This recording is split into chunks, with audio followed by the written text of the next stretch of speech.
মান আহাব্বা লিল্লাহ ওয়া আবগাদা লিল্লাহ ওয়া আতা লিল্লাহ ওয়া মানা লিল্লাহ ফাকাদ ইসতাকমালাল ঈমান।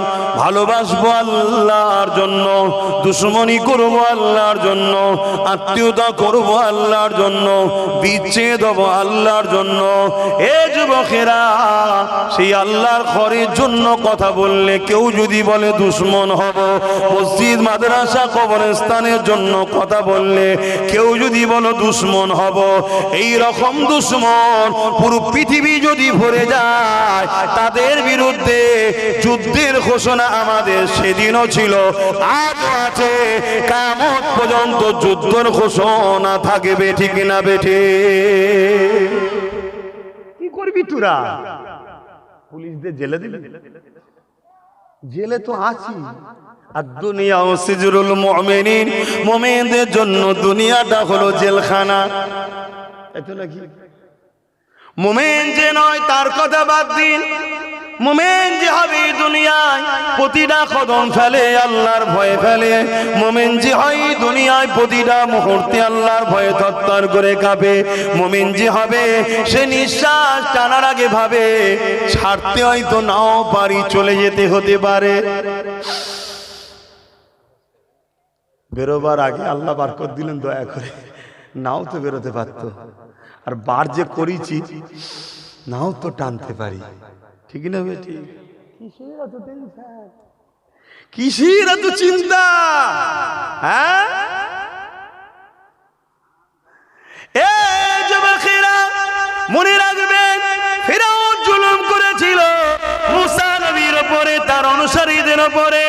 সেদিন ফিরআউন মনে করেছিল আমি বড় দাদা, আমার বড় মজা লাগছে, কিন্তু মনে রাখবেন মুসা নবীও চলে গেছেন, মুসা নবীর অনুসারীরাও চলে গেছে, ফিরআউনও কিন্তু মারা গেছে। মুসা নবী আজকে পৃথিবীর জমিনে হিরো, আর ফিরআউন হলো নীল নদ কেমন করে মিশরের জমিনে পড়ে আছে। সবার কাছে আজকে দিনে ফিরআউন হলো একটা অত্যাচারী জালিম ভিলেন, তাই তো নাকি? আর মুসা নবী আজকে সবার কাছে প্রিয়। জোরে বলবেন সুবহানাল্লাহ। তাহলে মরণ দুজনেরই হয়েছে না হয় না? কথা বলছে না তো? মুসা নবীর আগে হয়েছিল না ফিরআউনের আগে মরণ হয়েছিল? কেন? এত শক্তি তো। কি বুঝছেন? কি বুঝছেন? এই নবীর উম্মতেরা, ইমানদার উম্মতেরা, মোহাব্বত করো আল্লাহ রসুলকে, মজবুত করে ধরো, জুলুম করো না, অন্যায় করো না, আর অন্যায়ের সঙ্গে সাথ দিও না। তোমার বিরুদ্ধে যে প্ল্যান করবে সেই প্ল্যানে আল্লাহ তাকেই জড়িয়ে দেবে, পারে না? পারে না? আমি অনেক আগে বলতাম একটা কথা, এই যে কি বলেন তো, এটা কি ক টাকা ইন্ডিয়ার তো নাকি? হ্যাঁ, আমার কাছে ইন্ডিয়ার থাকে, আমার কাছে পাকিস্তানের থাকে না। কেন? আমার দেশের কিছু দেশপ্রেমিক 26-27টা পতাকা পটাপট করে বার করে ফেললো, দেখলেন না কলকাতায়? হ্যাঁ, জানেন তো নাকি? আর ওরাই শুধু স্লোগান যখন দেয় ইন্ডিয়ার বিরুদ্ধে দেয়, পাকিস্তানের পক্ষে দেয়, দেখবেন ভুল শুধু ওদেরই হয়। তার মানে কি? অ্যাকচুয়ালি হক কথা ফক করে বেরোয়, ওরা অ্যাকচুয়ালি পাকিস্তানেরই পক্ষে। শুনছেন তো নাকি? আমার দেশটাকে শেষ করে দিচ্ছে ওরা। কষ্ট হচ্ছে নাকি? এটা ক টাকা? আর এটা একই একই, একটু বলবেন তো রে বাবা, এটা ক টাকা? আর এটা এইদিকে গান্ধী বাবুর ছবি, আর এইদিকে লাল কেল্লা, তাই তো নাকি? দুটোই আমাদের, লাল কেল্লা আমাদের, গান্ধী বাবু আমাদের, কিন্তু বর্তমান যেগুলো আছে ওগুলো আমাদের নয়। তো এইগুলো কি? 500 টাকা, তাই তো? আর এটাও টাকা, রিপিট আর উপিট, টাকা একটাই, তাই তো নাকি? আমি অনেক আগে বলেছিলাম কেন্দ্রে আর রাজ্যে সব একটাই জিনিস, টাকা, রিপিট আর উপিট। এখন মিলছে না? মেলে নেই। আইনটা করেছে কেন্দ্র সরকার, সংবিধান বিরোধী এবং ইসলামের ওয়াকাফের বিরুদ্ধে, তাই তো নাকি? তা লড়াই হবে তার বিরুদ্ধে, ইনারা তো কষ্ট হচ্ছে কেন? প্রশ্ন আছে না নাই? কেন জানেন কষ্ট হচ্ছে? শুনবেন, এই শুনবেন না কষ্ট হচ্ছে? কার কার শোনার ইচ্ছা আছে একটু হাত তুলে দেখান। তাহলে শুনুন, কেন্দ্র সরকার যে আইন করেছে না, ওই আইনের মধ্যে অনেক ঘোটালা করেছে। একটা আইন করেছে, যদি কেউ 12 বছর ধরে ওয়াকাফের জায়গা দখল করে রাখে, তাহলে সেই জায়গা ওয়াকাফের আর থাকবে না, তার হয়ে যাবে। শুনছেন? মানে এতদিন ধরে ওই আইনে কি ছিল, কেউ যদি ওয়াকাফ শুধু নয়, যে কোনো ধর্ম, হিন্দুদের হোক, আদিবাসীর হোক, সাঁওতাল হোক, সবার কিন্তু এরকম সম্পদ আছে। এটা একটা মিথ্যা প্রচার চলছে কেন্দ্র সরকারের, যে মুসলমানদের আছে অমুসলিমদের না, এটা মিথ্যা প্রচার করছে। আমাদের যেমন ওয়াকাফ আছে হিন্দু ভাইদের দৌবত্য সম্পদ, আদিবাসীদের জল জঙ্গল, খ্রিস্টানদেরও আছে, পাঞ্জাবিদের, শিখেদের সবার ধর্মীয় সম্পদ আছে। ওই টাকা থেকে গরিব মানুষদের সেবা করা হয়, তাদের ধর্মীয় কাজে খরচ করা হয়। তা এই প্রত্যেকটা ট্রাস্টেরই আইনে আছে কি, সংবিধানে আছে কি, যদি কেউ কারো ধর্মীয় স্থানের জায়গাকে দখল করে রাখে, 12 বছর হোক আর 30 বছর হোক বা 300 বছর হোক, ওই ট্রাস্ট বা ওই ধর্মের মানুষ যদি তাকে বলে উঠে যাও, তাহলে তাকে প্রশাসনকে তুলে দিতে হবে। শুনছেন তো নাকি? কেন ধর্মের জিনিস দখল করতে কেউ পারবে না। এটা হিন্দু ভাইদের জন্য থাকবে, খ্রিস্টানদের জন্য থাকবে, সবার জন্য ঠিক থাকবে। শুধু মুসলমানদের বেলায় কেন্দ্র সরকার কি করছে, যে না, কেউ যদি 12 বছর বসে থাকে তাহলে ওটা আর ওয়াকাফ নিতে পারবে না, মসজিদ মাদ্রাসা নিতে পারবে না, যে থাকবে তার হয়ে যাবে। এই আইনটা রাজ্য সরকারের খুব পছন্দ হয়। যদি বলেন কেন? হ্যাঁ, আপনাদের পাশে হাড়ুয়াতে পীর আব্বাস আলী গোরাচাঁদ হুজুরের 900 বিঘে জায়গা আছে। কত বিঘে? তার মধ্যে থেকে রাউন্ড ফিগারে বলছি 3 বিঘে হয়তো হুজুরের এখন কাজে রয়েছে, বাকি 897 বিঘে জায়গা রাজ্যের সরকারের নেতা চামচা মন্ত্রীরা সব লুটে রেখেছে। তাহলে এটা যদি 12 বছর লুটা থাকে, সব নিজের হয়ে যাবে তো নাকি? এটা তো কেন্দ্র সরকার চাইছে। তা এ তো দেখছে যে ভালো আইন করছে, তো তাই মুখে বলি হতে দেব না, কিন্তু বাস্তবে আন্দোলন করতে। কেন পশ্চিম বাংলায় 40% মুসলমান আছে। কত পার্সেন্ট? আরে রাখ না, কে কি মাতাল মদ খেয়ে বলছিস, সব কথা রাখ, আমার কথা শোন যদি বিশ্বাস করিস। 40%। আমরা সেই ঘরের ছেলে। আমার দাদার হাতে হাত দিয়ে বসিরহাটের বড় মাওলানা 3 দিন ইসাল সাহেব কত লোক হয়েছিল দেখতে পেয়ে গিয়েছিল। সেই ঘরের ছেলে, সাহস নিয়ে বলছি, বিশ্বাস করে পশ্চিম বাংলায় 40% প্লাস মুসলমান আছে। শুনছেন না শোনেন নে? হ্যাঁ, 2011 বলেছিল 33%। 2011 সেন্সার হয়ে কত বলেছিল? 33। আর এখন ছেলেপুলে হয়নি। কি তো শুনেছি ইহুদিদের নাকি হওয়া বন্ধ হয়ে গেছে। আপনারা এ খবরটা রাখেন, এইসব খবর রাখবেন, দেশ বিদেশে খবর রাখবেন। শুধু মসজিদে গিয়ে আল্লাহ আল্লাহ করার নাম ইসলাম নয় রে বাবা। আল্লাহ বলেছে নাকি শুধু মসজিদে এসে আমার কাছে শুধু আল্লাহ আল্লাহ করার কিছু করবি না? এটা বলেছে? পুরো দুনিয়াকে ট্যাকেল করতে হবে, সব কিছু দেখতে হবে। আজকে ইহুদিরা সারা দুনিয়াকে জ্বালাচ্ছে, জানেন তো নাকি? সব জায়গায় বোম মারছে, বিশেষ করে প্যালেস্তাইনে বোম মারছে, নিরীহ বাচ্চা ছেলে ধরে মেরে দিচ্ছে, জানেন তো নাকি? প্রায় 40-45 হাজার বাচ্চা মেরে ফেলেছে। শুনছেন? আর আমার আল্লাহ ইহুদিদের এমন জায়গায় বোম মেরেছে, একটা ছেলে হচ্ছে না। শুনছেন তো নাকি? ছেলে হতে গেলে একটা জিনিস দরকার, তো স্পাম। বেশি খুলে বলতে পারবো না। পুরুষদের এবং নারীদের উভয়ের মিলনে একটা বাচ্চা হয় মায়ের পেটে, জানেন তো নাকি? জানেন তো? তো সেই জায়গায় ইহুদিদের ওইটা তৈরি হচ্ছে না, এটা খোদার মার। শুনছেন তো নাকি? তা আপনাদেরও কি এই সমস্যা নাকি? 11 বছরে শুনে 2011 শুনেছিলাম 33%, এখনো সেই 33%ই নাকি? আমার কথা কি খারাপ লাগছে? আমি কিন্তু একটু আনন্দ করেই বলছি, খারাপ নিলেন? তাহলে কোন জায়গায় মজাটা বুঝতে পারছেন? আচ্ছা, আর একটা কি মজা শুনবেন না? কেন্দ্র সরকার একটা আইন করছে ওই ওয়াকাফ কালা কানুনে, কি ওয়াকাফ কমিটির মধ্যে অমুসলিমকে ঢুকাতে হবে। হয়তো এই কথাটা ডাইরেক্ট বললে আমার অন্য ধর্মের ভাইয়েরা বলতে পারে, ধর্মনিরপেক্ষ দেশ তো অমুসলিম থাকলে সমস্যা কোথায়? তাহলে একটু বিস্তারিত বলতে লাগে যেমন আমাদের ওয়াকফ ট্রাস্ট আছে, একটা আছে, হিন্দু ভাইদেরও তেমন দেবত্ব সম্পদ আছে, কথা বুঝে আসছে। খ্রিস্টানদের আছে, পাঞ্জাবি শিখেদের আছে, সবার ট্রাস্টে কমিটি লিখা আছে, হিন্দু ভাইদের লিখা আছে হিন্দু ছাড়া অহিন্দু এই কমিটিতে থাকতে। যদি ধরুন কেউ কমিটির মধ্যে আছে, হঠাৎ করে ইসলাম কবুল করলো, সেও থাকতে, তাহলে এটা কি তারা ভুল লিখেছে? ঠিক লিখেছে। তাদের ধর্মীয় ব্যাপার তো রে বাবা, ধর্মীয় জিনিসে অন্য ধর্মের লোক থেকে কি করবে? আজকে পুরী মন্দিরের ট্রাস্ট আছে,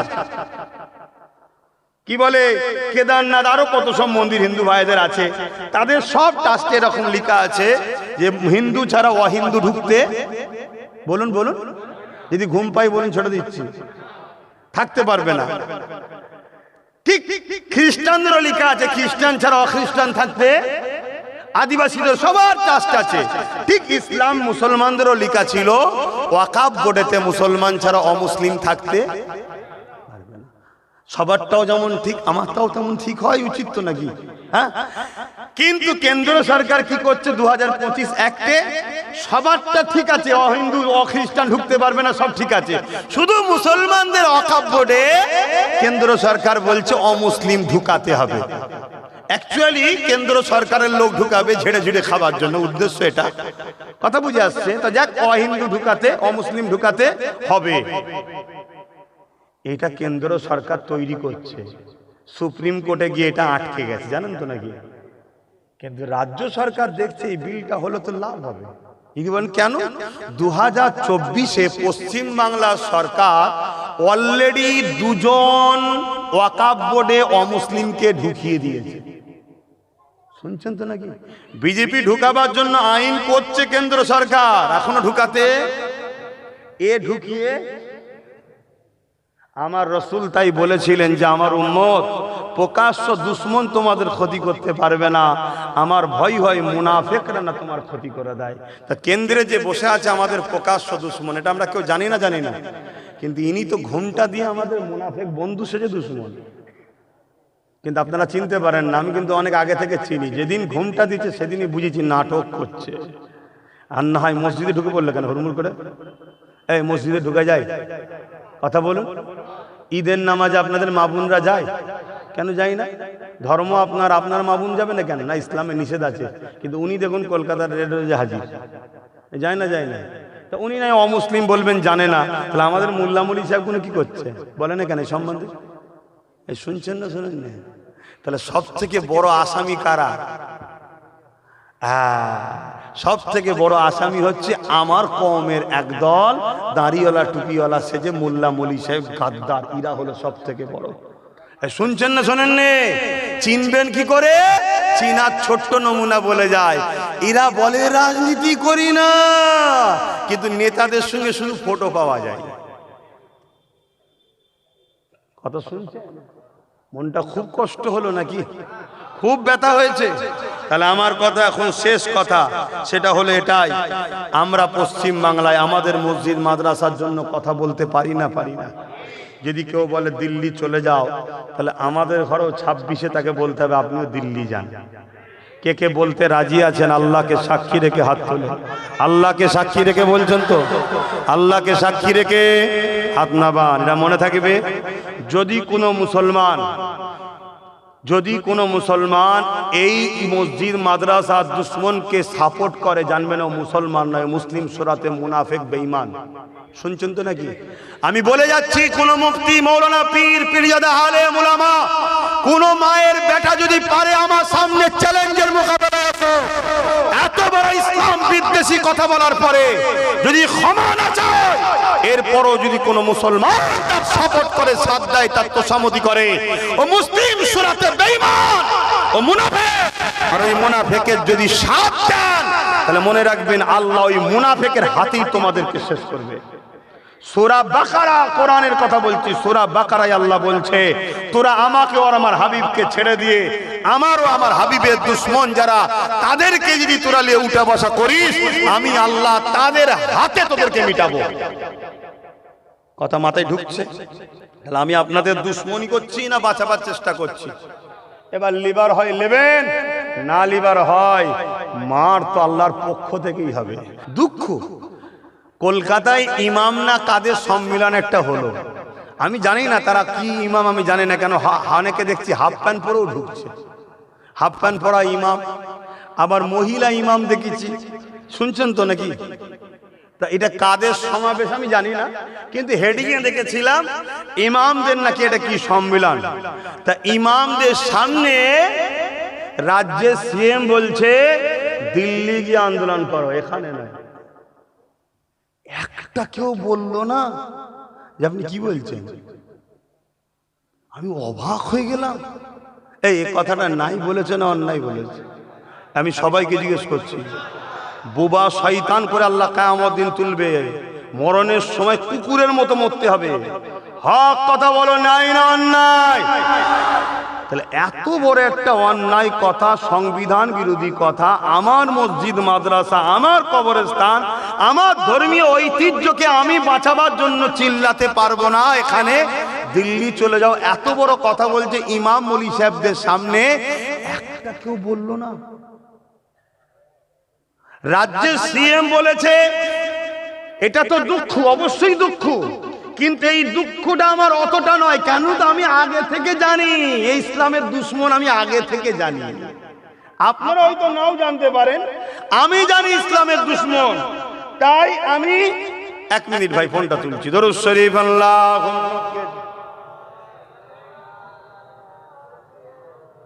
আচ্ছা আচ্ছা ঠিক আছে,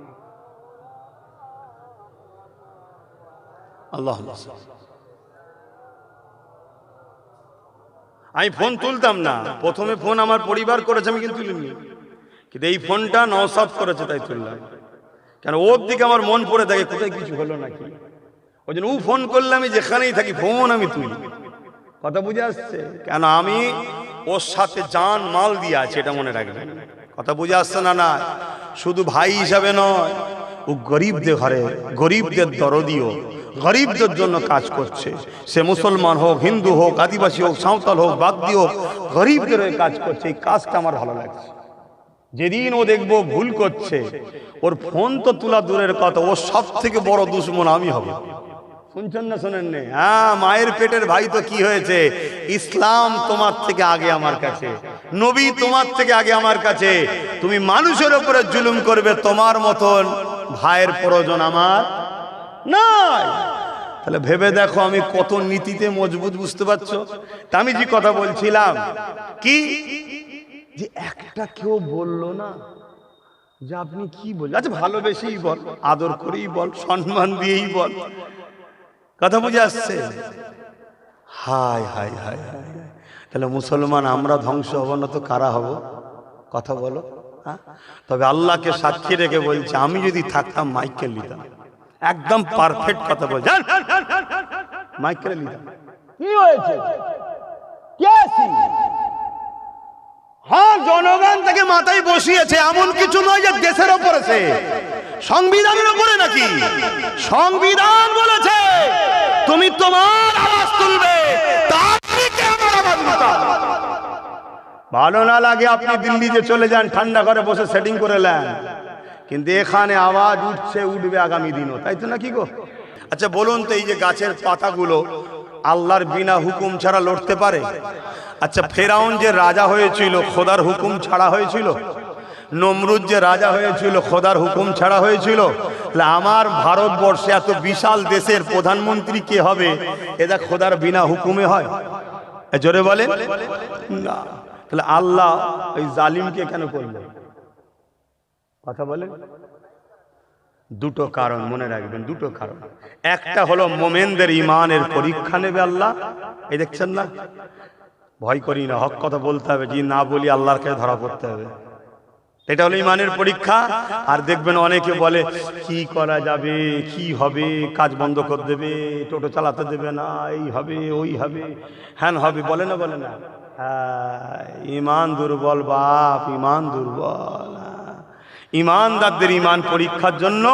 আর দ্বিতীয় নম্বর, আল্লাহ জালিম শাসক বসায় মুনাফিকদেরকে সাইজ করার জন্য। কথা বুঝে আসছে?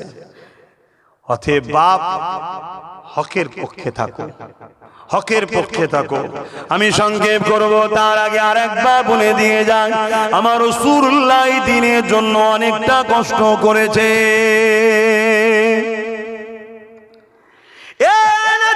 তরুণেরা, আজ কেন্দ্রের জালিম সরকার যে কালা কানুনটা করেছে, এক নম্বর সে হলো আমার দেশের সংবিধান বিরোধী আইন করেছে। দ্বিতীয় নম্বর হলো আমার ইসলামের ঐতিহ্য মসজিদ, মাদ্রাসা, কবরস্থান, খানকার বিরোধী করেছে।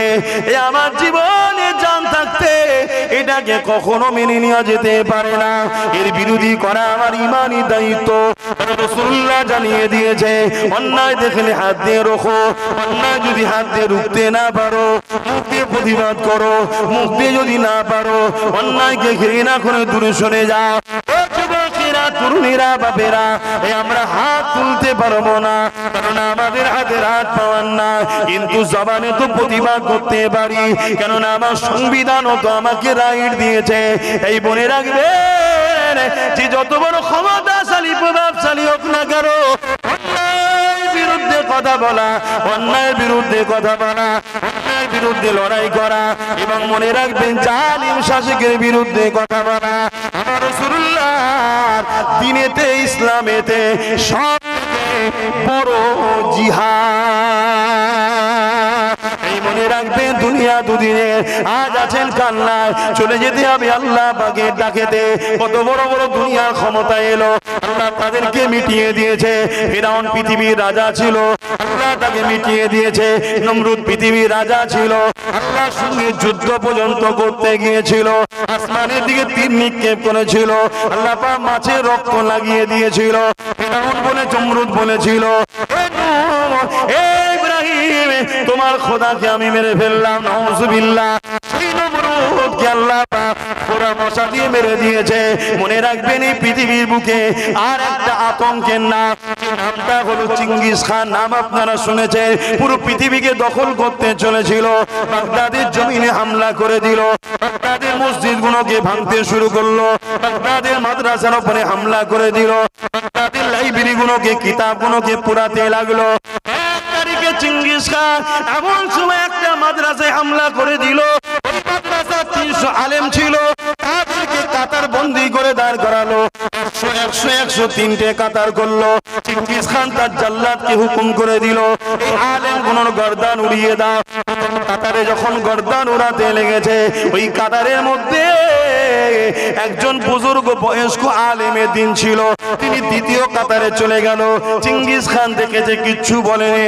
দ্বিতীয় কাতারে আবার যখন জাল্লাদ গর্দান উড়াতে লেগেছে, ওই আলেমের দিনটা তিনি তৃতীয় শেষ কাতারে চলে গেল। চেঙ্গিস খান ঘোড়ার পিঠে আগিয়ে আগিয়ে সে বলতে লেগেছে, এ আলেমের দিন, এবারে তুমি কোন কাতারে যাবে?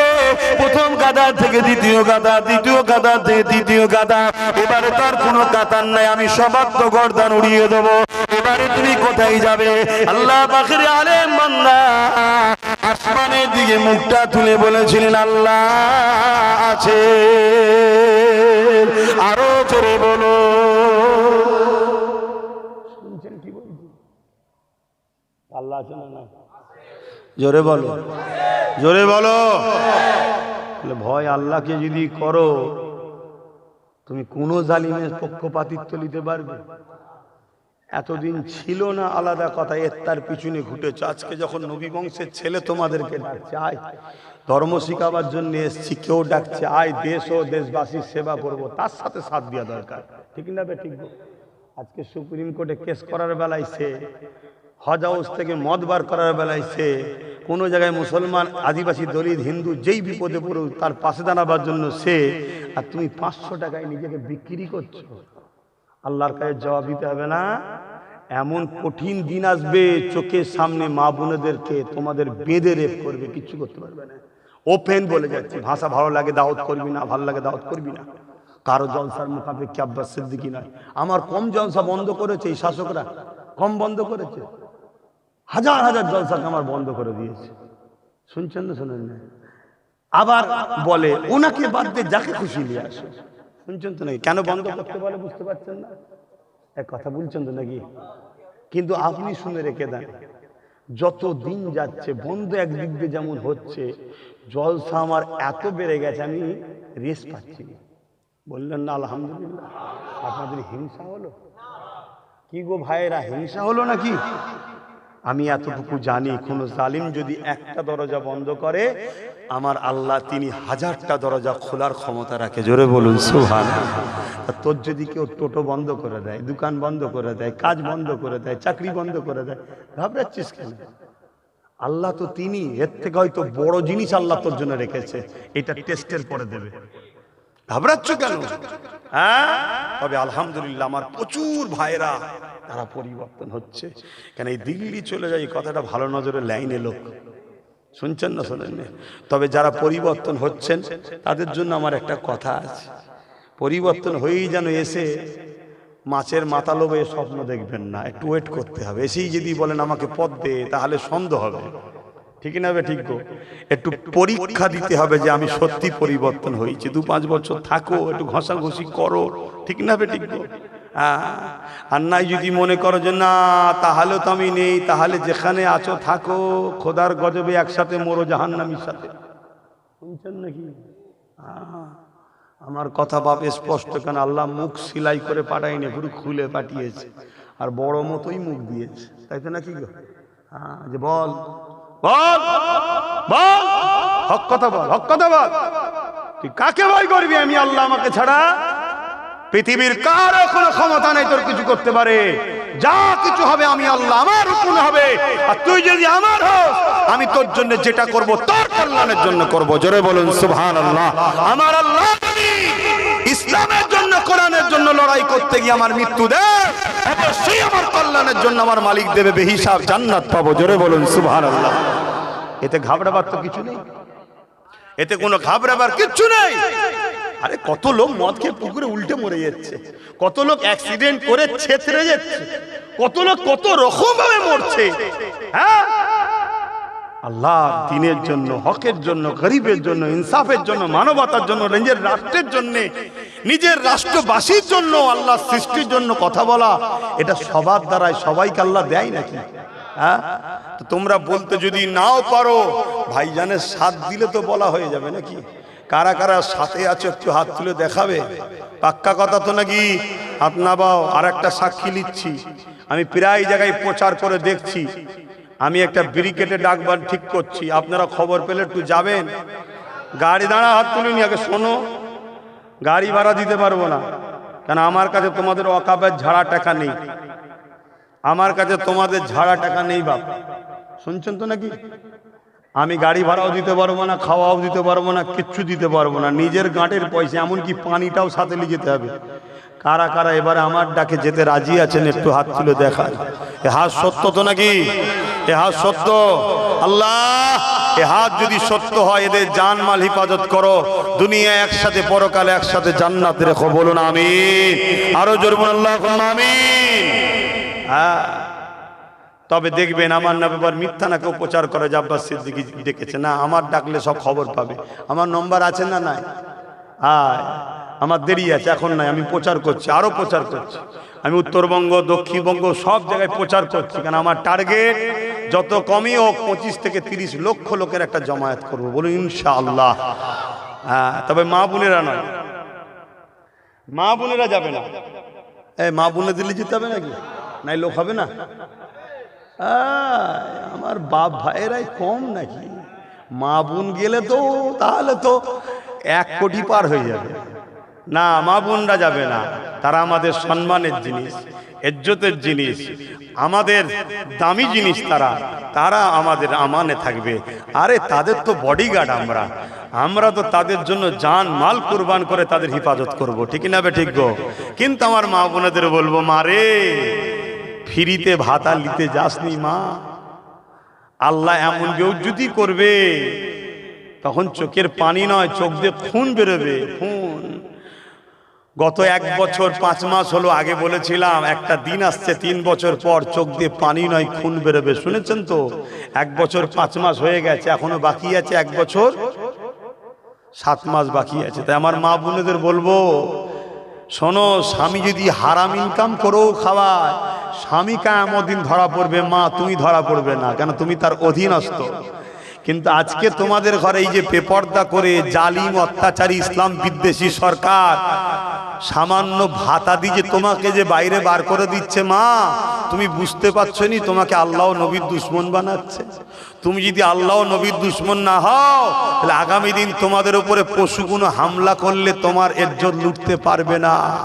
আর তুমি আল্লাহ রসুলের দুশমন যদি হয়ে যাও তোমার ইজ্জত লুটে নেবে, তুমি কিচ্ছু করতে পারবে না মা, তুমি কিচ্ছু করতে পারবে না বোন।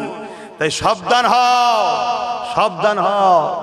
এতে আবার দেখবেন কিছু মোল্লা মুলি সাহেব ফতোয়া দেয়, হ্যাঁ কেন নেবে না, কেন নেবে না, তার মানে কি আকবর যেমন দিনে ইলাহি লিখেছিল মুলি সাহেবদের, জানেন তো নাকি, লিখে সমাজকে বলে বেরিয়েছিল, হ্যাঁ আকবর যা বলছে ঠিকই করছে। বড় বড় মাওলানারা বলেছিল আকবর যা করছে ঠিকই করছে। আকবর ঈদের নামাজ বন্ধ করে দিয়েছিল, শুনছেন তো নাকি। আকবর আরো অনেক কিছু করেছিল, দ্বীন ইলাহি ইসলামের বিরুদ্ধে তৈরি করেছিল। আর তার প্রচার করছে কে, আলেম উলামারা। মুজাদ্দেদে আল-পেশানি বিরোধী করেছিল, মুজাদ্দেদ আল-পেশানি বিরোধী করেছিল। মুজাদ্দেদ আল-পেশানি যখন বিরোধী করেছে, মুজাদ্দেদ আল-পেশানিকে জোর করে আকবর জেলে ভরে দিয়েছিল, শুনছেন, জোর করে আকবর জেলে ভরে দিয়েছে।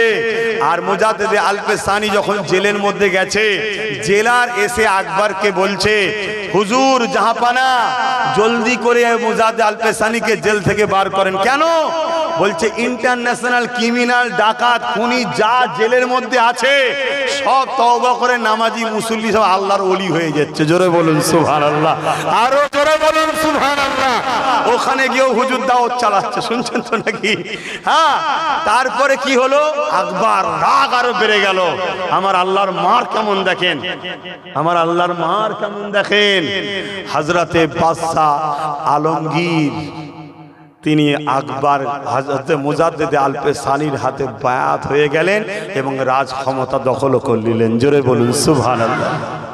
হতভাগা আকবরকে আল্লাহ জাহান্নামে পাঠিয়ে দিল। শুনছেন, ঘাবড়াবার কিছু নেই, আল্লাহ তো আছে, আছে না নাই? এই জোরে বলো, শক্তি কমে গেছে। আমার আল্লাহ তো তিনি যিনাকে কখনো কোনো দুর্বলে স্পর্শ করতে পারেন না, যিনি কুল কায়নাতের মালিক, যিনি তোমাকে আমাকে মায়ের পেটে বানিয়েছে, তিনি তো আল্লাহ। তো যাক, ওই আলেম বলল আল্লাহ আছে। জালিম চিঙ্গিস খান রেগে গেল, রেগে গিয়ে বললো আগে এই মৌলানার গর্দানটা উড়াও। যখনই হুকুম করে দিল জাল্লাদ আগিয়ে আসবে, ব্যাস কথা শেষ। চিঙ্গিস খানের মুখ দিয়ে কথাটা বেরিয়েছে, আগের গর্দান উড়াও। সঙ্গে সঙ্গে চিঙ্গিস খান যে ঘোড়ার পিঠে বসেছিল, ওই ঘোড়া লাফাতে শুরু করেছে। শোনো যুবক শোনো, লাফাতে শুরু করেছে। এত লাফান লাফাচ্ছে, ইতিহাস বলছি, গল্প না। এত লাফান লাফাচ্ছে, তার লাফানো কেউ থামাতে পারেন। এবার ছুটা শুরু করেছে, ছুটছে আর লাফাচ্ছে, ছুটছে আর লাফাচ্ছে।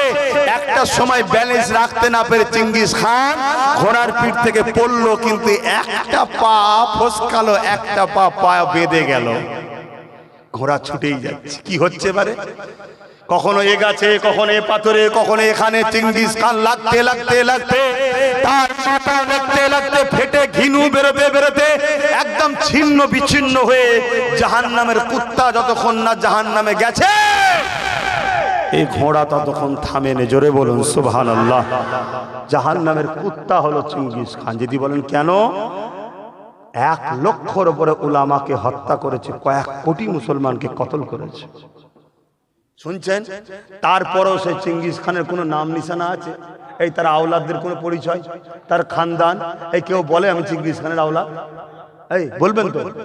কিন্তু আমার আমিন আল্লাহর রুহানি আওলাদ আজও 200 কোটি হয়ে গেছে। জোরে বলুন সুবহানাল্লাহ। ইসলাম ছিল, আছে, থাকবে। তাহলে সেদিনের ঘোড়া লাফাচ্ছে, সেদিনের ঘোড়া ঘাস খায়। আজকে চিঙ্গিস খান তেলওয়ালা ঘোড়াতে চাপে, শুনছেন তো নাকি। সেদিনের ঘাস খাওয়া ঘোড়া এখন তেলওয়ালা ঘোড়া, তাই তো নাকি। এই তেলওয়ালা ঘোড়াও আল্লাহর নিয়ন্ত্রণে আছে না নাই? আল্লাহর কুদরতি ক্ষমতায় আছে না নাই? কখন উড়ে উড়ে যাবে, একেবারে উড়ে যাবে। শুনছেন না, শুনুন না, ঘাবড়াচ্ছ কেন? ঘাবড়াচ্ছ কেন? অন্যায় দেখলে প্রতিবাদ করবে, সেদিন মুসলমান ঘরের ছেলে হয়। অন্যায় অন্যায় তাকে মেনে নেওয়া যাবে না। অন্যায়ের পক্ষে কখনো থাকবে না। কথা মাথায় থাকবে। এখন আমি সংক্ষেপ করব, একটু সালাম দেবো। ইয়া নবী সালাম। নাই খুলে দাও না, এটা খুলে দাও, থাক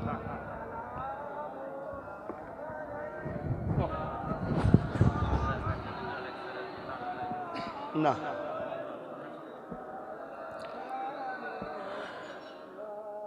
طلع البدر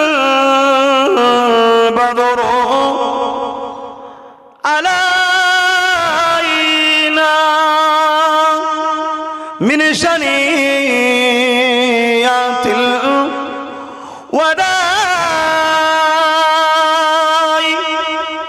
وجب الشكر علينا ما دنا لله أهداي يا نبي سلام يا رسول يا حبيب سلام سلام। বাপ নামাজের দিকে আগাতে হবে, সময় সংক্ষেপ, সকলে গায়ে গায়ে বসেন। বালাগাল উলা বিকামালিহি কাসাবাত দুজা বিজামালিহি।